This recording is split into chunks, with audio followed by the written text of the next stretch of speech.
Narcissistic abuse is convoluted and nuanced and complicated enough as it is. It's hard enough to define and recognize the signs of narcissistic abuse between people who aren't experiencing it. But for people who are in the middle of narcissistic abuse, experiencing it, it can be 100 times harder to recognize the signs and to understand that that's what's happening to you. Even if somebody lists off all the signs of narcissistic abuse, if you're actively experiencing these things, part of the abuse is being manipulated in a way that you cannot see these things, even if they're right in front of your face. So in today's video, my goal is to try to insert myself into this situation of being emotionally manipulated while being abused in a narcissistic way, to help anyone out there struggling with this be able to more clearly see the signs, especially if these are things that are happening to you directly. I want to help clarify and remove some of the fog around narcissistic abuse to help anyone out there experiencing it be able to see the signs for themselves. Welcome to Looking Behind the Mirror, where we explore narcissism and take our lives back as we make sense out of nonsense. As a quick disclaimer, everything I say is based on my opinions and my personal experiences. I'm not a professional, and if you're really struggling, I encourage you to seek professional help. I am providing links below for you.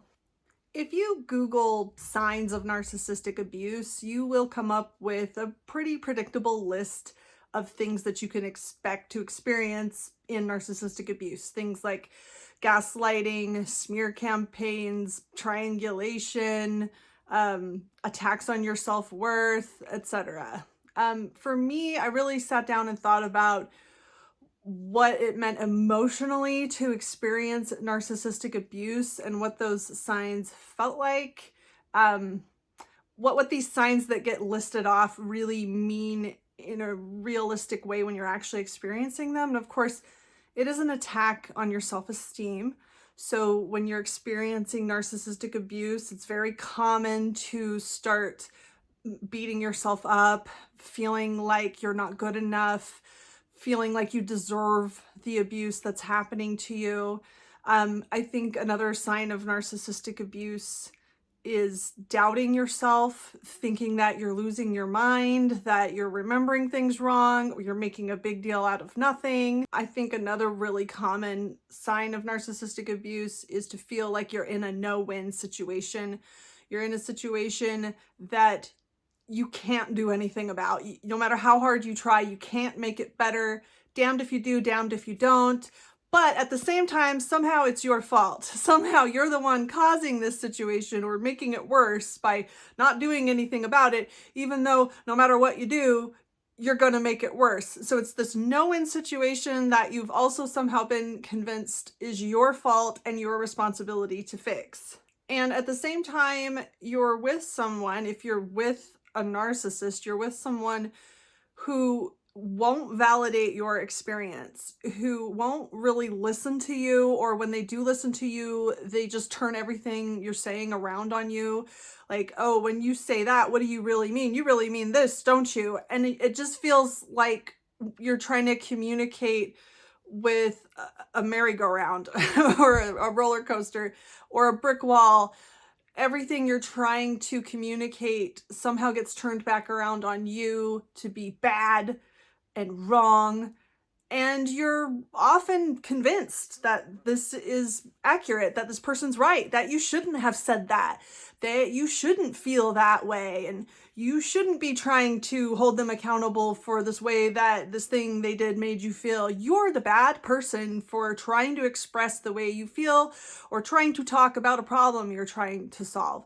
So I think basically in a nutshell, narcissistic abuse convinces you that you are to blame for all of these problems that you cannot fix no matter how hard you try, and these problems just keep getting worse. And the more help you try to ask for, the more communication you try to achieve, the worse it gets, and the worse of a person you are for trying to communicate about these things that are obviously all your fault. And as much as this spirals and grows, it just gets worse and worse no matter how hard you try. You put all this effort into trying to solve things, trying to bridge gaps, trying to communicate, and all of this effort that you just keep pouring into this, it never makes anything better. Everything keeps getting worse, and somehow it continues to be your fault, even though you're the only one who's really pouring all this effort into fixing things that you can't control. And you somehow convince yourself that this is all your fault, even though you can demonstrate to yourself that you can't do anything about these problems, because these problems are your fault. Of course, you're the only one who should be putting any effort into trying to solve them. You're the one that caused all these problems. Don't go to this other person to try to communicate or to try to ask for help when you're the bad guy that keeps making these things worse. This is your responsibility to fix. But of course, nothing ever gets any better. So now that I've given you a little taste of what it feels like to be in a narcissistic, abusive relationship, let me break a few of these things down to really give you some concrete examples, or as concrete as I can, of the difference between situations where you're experiencing narcissistic abuse and you're really just experiencing a problem and trying to work things out with someone. I first want to talk about gaslighting, because gaslighting is really tricky. I know for me, there are many times I can look back on in my life where I feel like I was experiencing gaslighting, but because of the nature of gaslighting, there's no way for me to ever know if it was gaslighting or not. And just a quick example, I've told this story before, and it's funny now, but it wasn't funny back then. I was with someone who told me to go get some hot dogs at the store. I went grocery shopping and I got a bunch of stuff and I got hot dogs. And I got home and they were the wrong kind of hot dogs. I was supposed to get the kind with beef in them, and I got the regular kind. And I was made to feel like I never listen. I only think about myself. I don't remember anything this person says. I don't care about what they want. I should have known that the beef hot dogs were what this person wanted, and I should have been listening, and I'm just a bad, terrible person, and I obviously don't care, and that's why I got the wrong kind of hot dogs. And I mean, to this day, I mean, this was probably like 15 years ago or more, but to this day, I don't know if he told me to get beef hot dogs. I think it's very possible, knowing this person, it's very possible that he never told me to get beef hot dogs, and that he on purpose, because this was the kind of person he was, he on purpose waited for me to get home so he could look at the kind of hot dogs I got and shame me for whatever kind they were not. I mean, he very well may have waited to see what they were. And if I had gotten beef hot dogs, he very well may have started shaming me for getting beef hot dogs, because don't I know that he likes the kind that aren't beef? But I'll never know. I'll never know if he actually told me to get beef hot dogs or not. That's something I will only ever be able to speculate about. So why do I to this day believe that this person gaslighted me if in these instances? I can't really tell you for sure that in that instance I was being gaslighted. And for you, whatever situation you're in, maybe it looks more like you asking yourself, did I remember this wrong? Did I forget this thing? Maybe that is what I said. Maybe that is what happened. How do you know? I don't know. And to me, looking back on the hot dog incident, here's the really important thing. Whether or not that was an instance in which I was being gaslighted, getting the wrong kind of hot dogs is never a good reason to shame someone and to make all of these character judgments. I was told that I didn't care about other people and I don't listen. I'm self-absorbed. I'm just lost in my own little world and I don't think about things because I got the wrong kind of hot dogs. And yet I knew in this relationship, I was constantly trying to do the quote right thing. I never thought about myself unless I was trying to escape into an emotional fantasy land in my own head to try to escape my misery, but that's a whole other story. But I was constantly trying to make sure I got the right kind of hot dogs and I cooked the right kind of food and I did the laundry the right way. And of course, there were always these instances where I screwed up because I obviously don't care and I obviously don't put any energy into trying to make this other person happy. So if this was a healthy relationship with someone who cared about me and he did say, hey, will you make sure to get beef hot dogs for me when you go to the grocery store? And I came home with regular hot dogs. A normal person that cares about you isn't going to suddenly make you feel like you are a piece of garbage that doesn't deserve to be in this relationship anymore. They're going to give you some grace. They're going to assume that this was an accident. They might be frustrated that you either didn't hear them or maybe you weren't listening, but they're not going to assume that you're a horrible person, and they're not going to try to make you feel like you're a horrible person. They're going to believe you when you say, I'm sorry, I don't remember you saying that. I'm sorry, I didn't know you wanted beef hot dogs. I must have not heard you.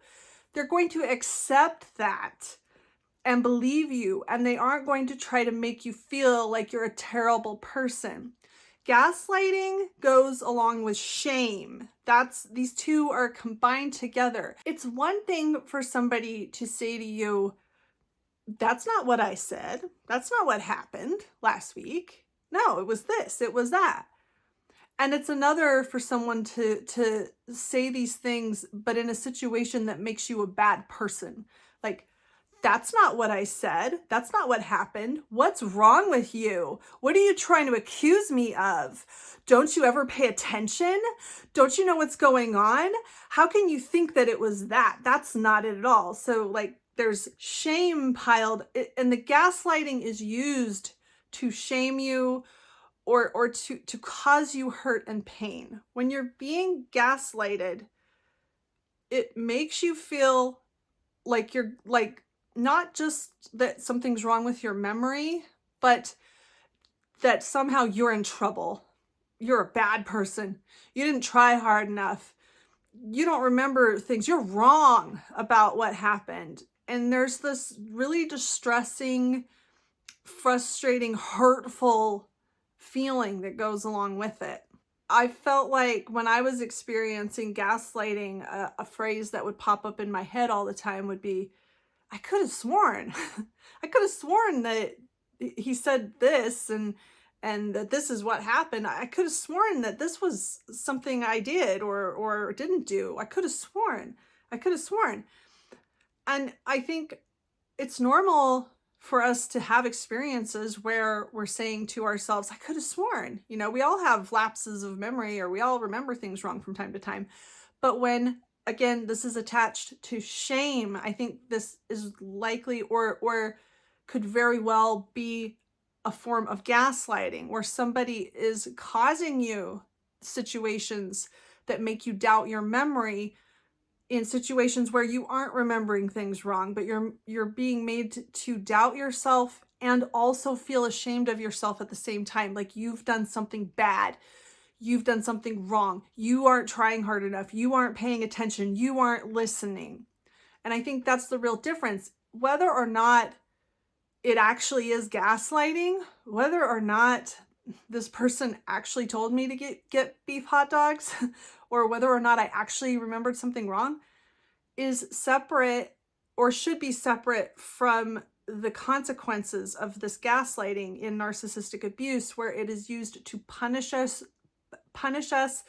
and shame us and make us feel like we're a bad person and make us feel like we need to prove that we didn't remember something wrong, or we need to try harder to redeem ourselves. So if I had a recording of him saying, get me some hot dogs, and I could prove that he didn't say beef hot dogs, somehow that would redeem me. You should never be in that kind of situation in a healthy relationship. You should never think, oh, if only I had a recording of this, then I wouldn't be in trouble. I wouldn't be having to defend myself. I wouldn't be feeling so bad about my failures. If only I had proof that I didn't remember this thing wrong. You should never be feeling like your self-worth is tied to whether or not you're remembering things correctly. And I think that's really the red flag to look out for. And that's what a narcissistically abusive relationship feels like. Like these things that you really don't have any control over. You have no control at all over the things you can't remember right now. If there are things you are remembering wrong or things you don't remember, you have no control over that. It doesn't make you a bad person. It doesn't make you someone who doesn't care. There's nothing you can do about things you can't remember or things you don't remember the right way. And you shouldn't have somebody making you feel like you're a bad person because of things that you have no control over. And that leads me into the second thing I want to talk about with narcissistic abuse, and that is no-win situations. Narcissists put you into no-win situations, and they blame and shame you for things that you have no control over. But when you're in the middle of these types of situations, it's very easy to fall for the manipulation that you are to blame for this, that's not what's happening. You're not being put in a no-win situation. You're just not trying hard enough. You're not doing enough. It's your fault. You're a bad person. You're not taking their advice. You obviously don't care. You're not putting in enough effort. And these situations can be all kinds of different things. I mean, all kinds of different things. I think a simple illustration would be if you have a dog that sometimes has an accident in the house, and no matter how hard you try, sometimes your dog has an accident in the house. And, you know, I mean, anyone with a dog has probably experienced this. This is part of owning a dog. Sometimes they're going to have an accident in the house. And maybe you're with someone who blames you and shames you for this and makes you feel like you're not trying hard enough to house train this dog. This is a no-win situation where you're being shamed again, with the shaming feeling like, oh, I'm a bad dog owner, or oh, I don't care about the cleanliness of my home. I don't care about how much this is bothering my partner or how gross this is. I'm a gross, dirty, lazy, incompetent dog owner. I'm a terrible person. And this is how a narcissist might make you feel if you have a dog with them and your dog has accidents in the house sometimes, when in reality, this is a very, very normal part of owning a dog. And when you're in the middle of this kind of situation, maybe this is your dog. Maybe you brought this dog into the relationship. Maybe your partner is not a dog person, but they let you bring the dog into whatever home you're sharing together. And you're like, oh, that's so nice. This person who's not a dog person let me bring my dog into this situation, so I should be grateful. And now my dog is peeing on the floor every now and then. And even though I'm really trying to control the problem, it still happens. And of course they're upset. Of course they have a right to get upset about this. It's gross, and this isn't what they wanted, and they're not a dog person, and they were so nice and generous to let me bring my dog into this situation, and now this horrible thing is happening that's bothering them so much. Of course they have a right to complain and be upset about it. And I think a lot of people experiencing narcissistic abuse can get stuck in this frame of mind where we don't recognize that we're being blamed and punished and shamed for something that we really can't do anything about, or something that doesn't have any reasonable solutions to it. I was in a situation where there was this, I don't want to get into specifics, but there was this specific part of the house that I could not keep clean. And I wasn't the one making it dirty, but I would try to clean it. And this person would like put their face up in it to look for the tiniest crumbs or the tiniest specks of dust. And of course they would find them and then make me feel like I was a disgusting, dirty pig for not keeping this part of the house clean. No matter how hard I tried, no matter how many times a day, this person was actively looking for any tiny speck of dust or dirt that they could find on this thing. And then shaming me for not cleaning it enough. And yeah, this person could have cleaned it themselves, but I was obviously the one making it dirty. And this was a really bizarre situation, but it was impossible to, I mean, you know, I didn't live in like an operating room or some sterile environment. It was impossible to keep anything absolutely spotless 24/7. So this was really maddening, but at the same time, this voice in my head was saying, well, this person really wants this thing to be clean. It really bothers them. So of course they have a right to complain. I mean, if it really bothers them, what are they supposed to do? I mean, it's my fault for not keeping it spotless 24/7. And let's add one more example. And this is kind of a silly example, but I think anyone who has experienced narcissistic abuse can probably come up with something that reminds them of this. But let's say the narcissist wanted you to do a backflip. And, you know, probably most of us listening to this video are physically incapable of doing a backflip. I can't do a backflip. And if you can do a backflip, that's awesome. But if you can't do a backflip, it's not going to happen, right? Without really seriously injuring yourself or risking injury.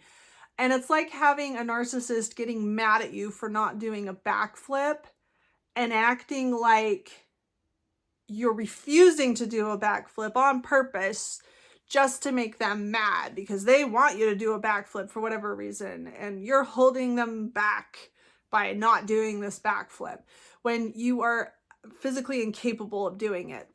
And this is obviously a kind of a silly analogy, but there are a lot of situations that can come up in a narcissistic relationship that are very much like this, where it's something you just absolutely cannot do, or you can't do without really sacrificing and ruining a lot of important things in your life. It's just something that you can't do it, and you don't have any control over the reasons you can't do it.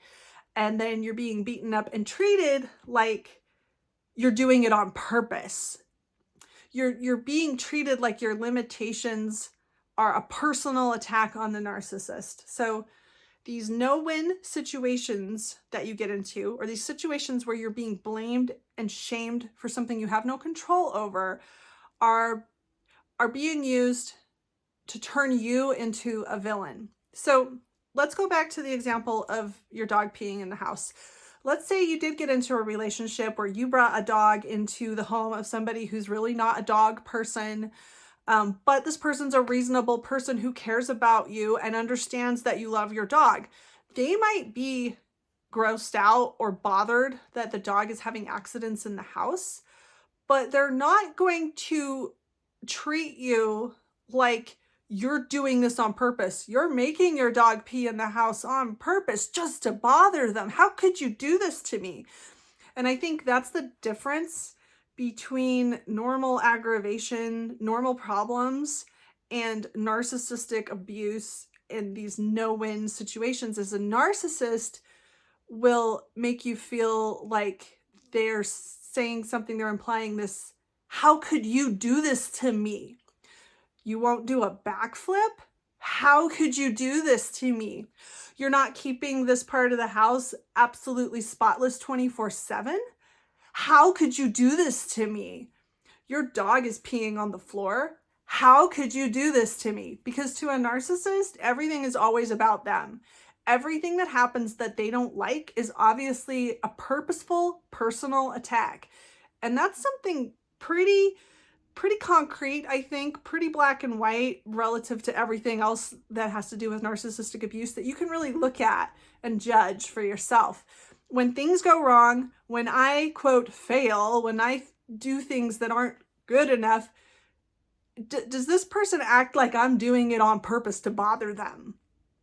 Does this person take things that have nothing to do with them personally? Do they think that everything that happens that they don't like is happening because they don't like it? Because that is classic narcissistic behavior. And it is going to be used to shame you, to punish you over things that you have no control over, that you can't fix. How could you do this to me? And many of them will come up with a list of reasons that this is something that you should be doing something about. Like with the dog example, maybe, why don't you take your dog to a trainer? Why don't you feed it at this time of day and only give it water at this time of day? Why don't you take it out more often? Why don't you barricade it over in this part of the house? Why don't you do this? Why don't you do that? This list of things, but all of these things are maybe things you've already tried, things that aren't going to work, or things that you really can't do, or things that are cruel to the dog that you're not willing to do. So this list of solutions that they sometimes come up with just make you feel more ashamed and more like you're letting them down, because these are things that you're either unable to do, things that won't help, or things you're unwilling to do. So it just convinces you more that this is your fault and that you're doing these things on purpose to bother them because you don't care about the relationship. And again, with the dog example, normal dialogue either coming from the narcissist or coming from yourself would be, maybe I can go online and see if there are any tips or training ideas that I haven't tried yet that can help me prevent my dog from having accidents in the house. Maybe there's something I haven't tried yet. Versus, why haven't you looked online for more training ideas? Why haven't you tried this and that? What's wrong with you? Don't you care? It's kind of the same thing, but one is full of shame and self-blame and failure. And the other one is just, maybe I can try this. Maybe there's more I can do. And that doesn't make me a terrible person. Now, with all of this being said, and I feel like I've said a lot, I think one really important thing to understand about narcissistic abuse is that narcissists look for things to point out, to complain about. They look for things to make themselves a victim and to make you a villain. So they want you to fail. The narcissist wants your dog to pee on the floor. They want this part of the house to have specks of dirt on it. They want you to fail. They want you to do things that they can complain about because they want to be a victim. They want you to be the bad guy because they want to escape accountability. They want to be blameless. They want to punish you. Everything's your fault. The misery that we live in is your fault because you didn't train your dog enough, or you don't keep this clean enough. You're not trying hard enough. Why are you doing this to me? Poor me. To keep you on the defensive, to keep you on this hamster wheel, trying and trying so hard to be good enough for them when they're never going to let you be good enough. They're never going to be happy. They're always going to want excuses to blame you and shame you and make you feel like you're not good enough. And I think that's a huge distinction. And when you feel like no matter what you do, it's never good enough, you might be with someone who needs to look down on you, who needs you to not be able to do a backflip because they need to be able to say, how could you do this to me? Why won't you do a backflip? You must not care. That's proof. It's proof. You're the one who doesn't care about me. Otherwise, you would be doing a backflip right now. So don't ask me for anything. Don't try to come talk to me about how you feel when you won't even do a backflip for me. And often in these kinds of relationships, if you do somehow, through enormous effort, figure out how to eliminate your dog's accidents or do a backflip, you'll quickly discover that suddenly the narcissist doesn't care about these things anymore. There is never a moment where the narcissist is saying, oh, thank you for putting all that effort into that. Wow, this is so much better. Thank you. This is just what I wanted. This is great. Although I have to add a caveat that sometimes a narcissist will just intermittently, for no clear reason, suddenly say or make you feel that you're finally doing it right. Sometimes they will give you praise, but it's not because you actually did a backflip. It's it's for no clear reason, and it really is just to confuse you. And it's also so that when you try to talk to them about how you feel like you can never do anything right, and no matter what you do, it's never good enough, they can say, well, what about that one time that I told you that I really liked the way you cleaned the bathroom or whatever. I praise you all the time. I give you compliments all the time. And it's just more gaslighting, more confusion, more brain fog, where it's like, yeah, I guess you do sometimes tell me I'm doing something right, but it's when I'm doing exactly the same thing I did when you're tearing me down and telling me I don't try hard enough. But it's all just part of the manipulation and the mind games and this constant mission the narcissist is on to make you the bad guy, to blame you for everything, to transfer their shame onto you, to make you the loser, to make you the one who needs them, to make you the lesser than, to put themselves above you and make themselves feel better about themselves. When you're in a healthy relationship, you can talk to your partner about your insecurities, and you can talk to them about the ways that you feel that you're not doing things good enough, well enough. You can talk to them about things they do that maybe hurt your feelings or bother you, and you can have conversations about these things. And it isn't like talking to a brick wall, and it doesn't get turned into you being a terrible person. I think that's what it really comes down to with narcissistic abuse, is no matter what you do, no matter how hard you try, no matter how much you try to communicate, everything always comes back around to you being a terrible person. And the narcissist is often very good at convincing you that you are a terrible person. And the narcissist will often create scenarios where sometimes just to survive the moment or to try to get through the situation, you do have to do things that they can then use against you and show you, look what a terrible person you are. Look what you did in this situation, these situations that they orchestrated. There's nothing that you can do in an ongoing relationship that makes it okay for the person you're with. And that, I know I've kind of been talking about this as if it's a romantic relationship. This could be any kind of relationship, family, friend, coworker, whatever.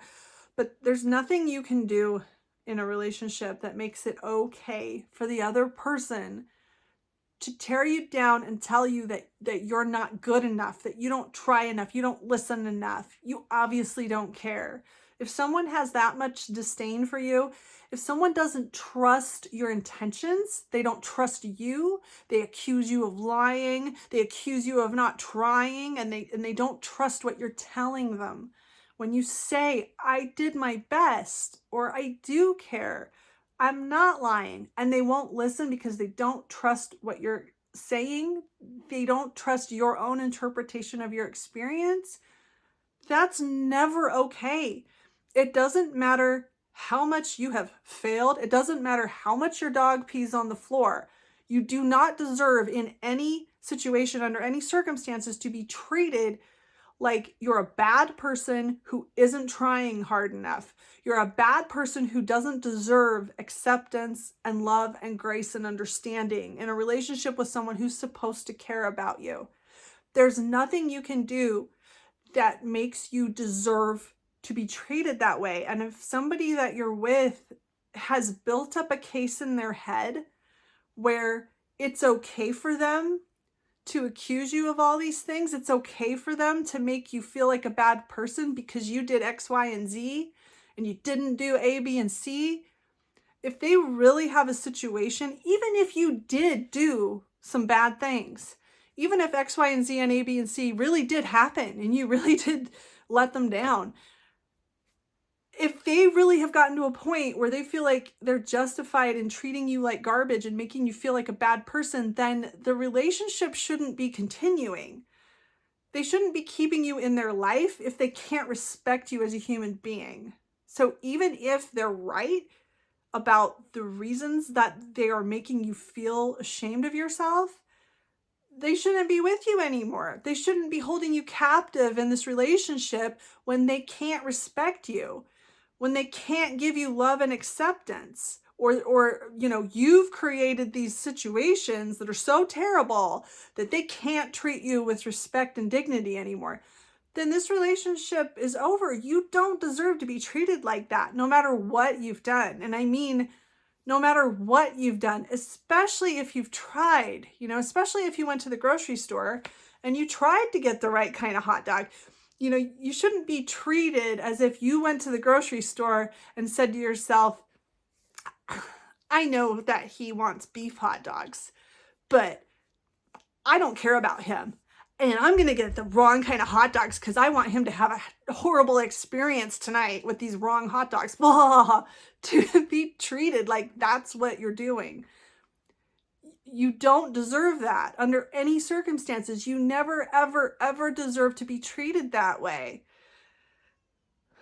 And that's what I really want to get across to anybody listening to this.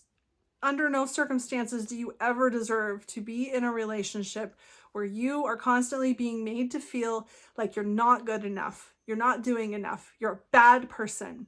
No matter what you've done, even if you've done bad things, you still deserve to be with people who accept you and treat you with respect.